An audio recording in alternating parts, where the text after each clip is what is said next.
ordinary call of regulated devotional service. That's the meaning of this story from Padma Purana.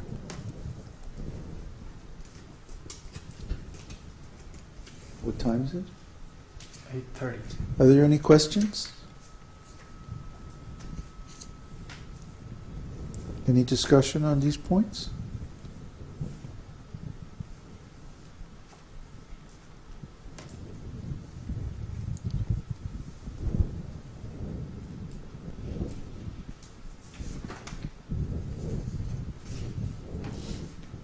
Earlier we sang Bhaja Hunre Mana, and the meaning of the words is, O mind, just worship the lotus feet of the son of Nanda, who makes one fearless. Having obtained this rare human birth, cross over this ocean of worldly existence through the association of saintly persons. See, it's just what we're talking about. Day and night I remain sleepless, suffering heat and cold, wind and rain. Huh? That sound familiar? For a bit of flickering happiness, I have vainly served wicked and miserly men. What assurance of real happiness is there in all wealth, youth, sons, and relatives? This life totters like a drop of water on a lotus petal. Therefore, you should always worship the lotus feet of Lord Hari. Govinda Das longs to hear the glories of Lord Hari. Chant his glories. Constantly remember him. Offer him prayers. Serve his lotus feet. Become his servant. Worship him. Serve him as a friend. And completely offer him his very self. See, so in the beginning, he's rejecting all these different material sources of happiness. My dear mind, don't bother trying to get material happiness from friends and wealth and family and possessions. Up until now you've been struggling in this material world, working so hard, not caring for day or night or rain or cold or heat or so many sufferings going on. But just give up this process of material enjoyment and engage yourself in devotional service. So like Śrīla Prabhupāda says, the mind may say, now so far you have been negativizing all of these material processes. Now Govinda Das, what do you want to do? What is your positive proposal? So he says, Shravanam, Kirtanam, Smaranam, Bandhanam, Padasevanam, Dasyam, Pujanam, Sakijana, Atmanivedanam. These are the 9 processes of devotional service. Hearing, chanting, remembering, offering prayers, serving his lotus feet, serving him, worshiping him, becoming his friend, and completely offering him one's very self. So these are the 9 processes expressed in very simple Bengali language. It's a very nice song by Govinda Das. Are there any questions? Yes. There's a question from Bruce. How does a person find something to do that is beyond the ordinary to attract Krishna? You have to be inspired.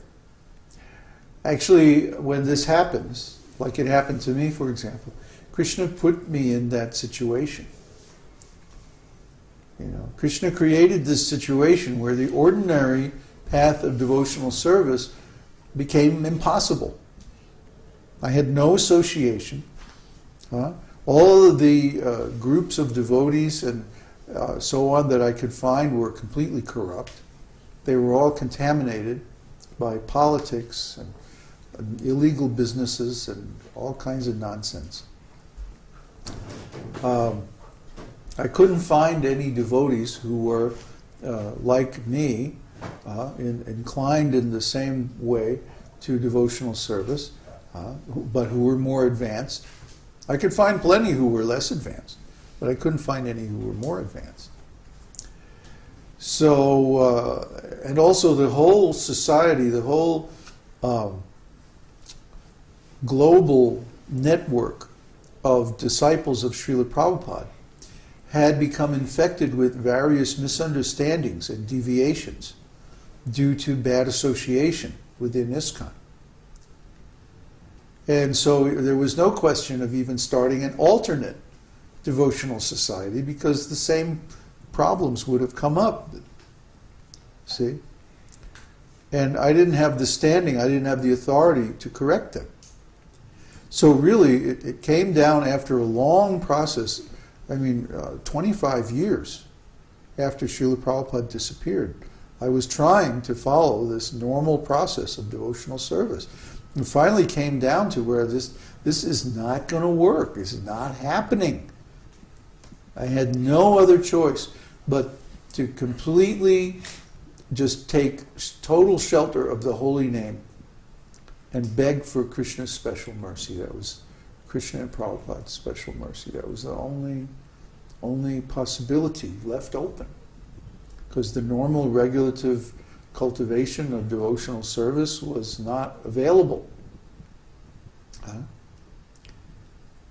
It would be a different thing if I had been in the very neophyte stage and there were more devotees who were more advanced, and I could associate with them. But I had already reached the stage of spontaneous devotional service, and there was no association that I could find that would support that.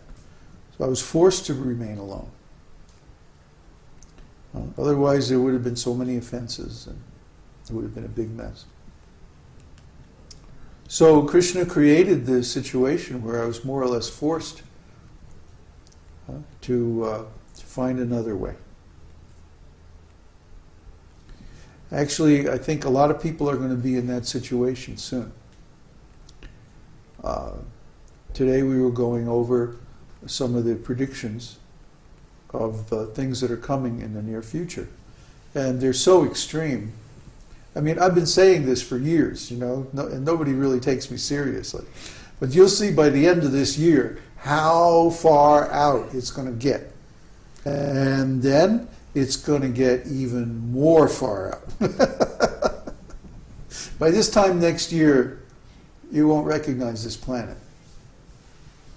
Trust me on this. So, a lot of people are going to be placed in a situation where they want to be devotees, they want to advance in devotional service, and not only do they not have any association, but the whole world is falling apart around them. What on earth are they going to do? See, these are the things that we have to discuss. This is why I emailed that document to everyone. We have to come up with a way of helping people to meet the extreme changes that are coming, so that they can organize themselves into devotional communities and get through it. This is going to happen, folks. You may not like the idea, but, it's too bad. That's reality.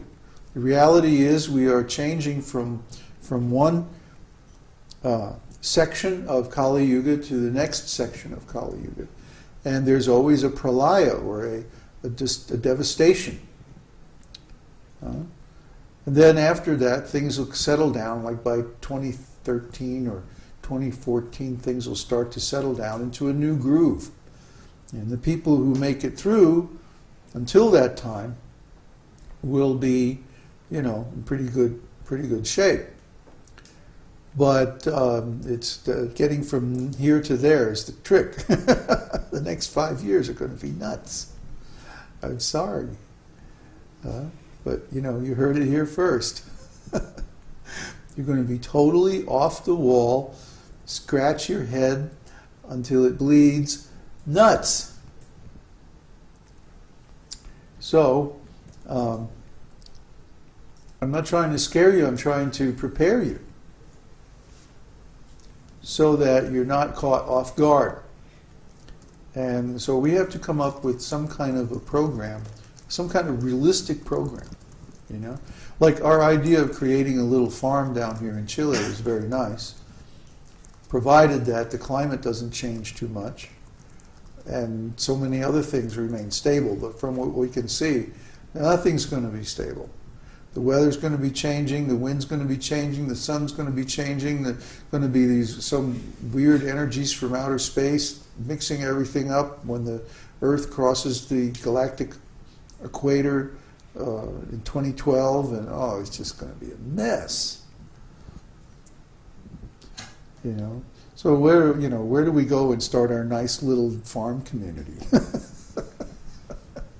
Different planet, of course. Yeah, different planet, right. Call down the saucers. There's a question? Question from